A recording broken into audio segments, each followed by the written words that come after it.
Gittinger's system had many uses in intelligence work. One was to draw personality portraits of world leaders.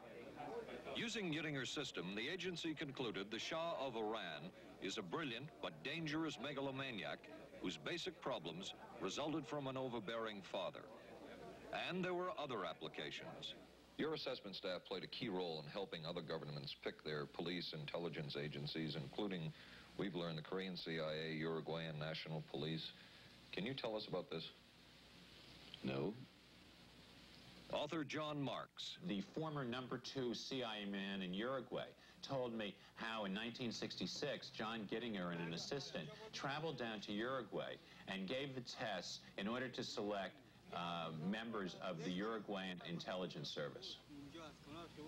A psychologist who used to work for the CIA told me in 1961 he personally traveled to South Korea as part of an American CIA effort to set up the Korean CIA and to give the personality tests to candidates for the Korean CIA to choose the best man for their secret police.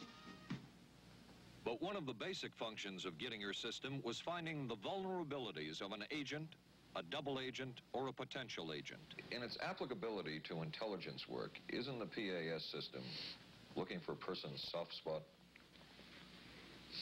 Well, of course, the answer to that is yes, but I hasten to say soft spot. This is what I consider a negative word.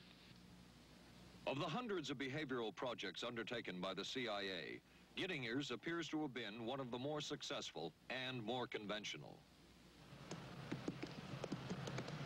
Other experiments were not as conventional.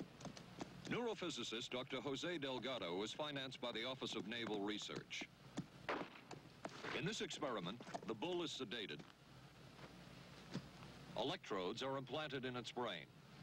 Delgado transmits an electronic impulse to the center of the bull's brain.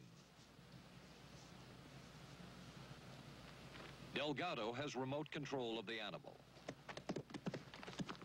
Recently released CIA documents refer to the feasibility of remote control of animals and that special investigations will be conducted toward the application of selected elements of these techniques to man. Other areas were examined through the 60s and 70s. Brain surgery, psychosurgery, creation of amnesia, parapsychology, manipulation of genes. Even though past and present CIA officials have indicated this kind of work ended in 1963. Whole truth, nothing but... And one of those who took part in these programs. Thank you, sir. In 1977, the Senate subcommittee heard testimony from many of them, but the testimony was not that revealing. According to one of them, they agreed amongst themselves to keep the inquiry within bounds that would satisfy the committee. Former narcotics officer Charles Siragusa says that he was asked to limit his testimony by the man he reported to at the CIA. He wanted me not to say anything. To perjure yourself. That's right. Well, either that, I'd have to perjure myself or take the Fifth Amendment. And I'm not about to take the Fifth Amendment for anybody. Okay. Former CIA chemist Robert Lashbrook testified he had no first-hand knowledge of the agency-run safe houses when, in fact, he supervised one of them. There was very little... And according to George White's diaries, was at a safe house when White conducted what he called an LSD surprise experiment. Dr. Sidney Gottlieb, whom we recently filmed near his California home, oversaw many of the CIA behavioral programs. He retired in 1973 and destroyed the records of this work. In sort of a valedictory letter, Dr. Gottlieb wrote that he and his colleagues had been able to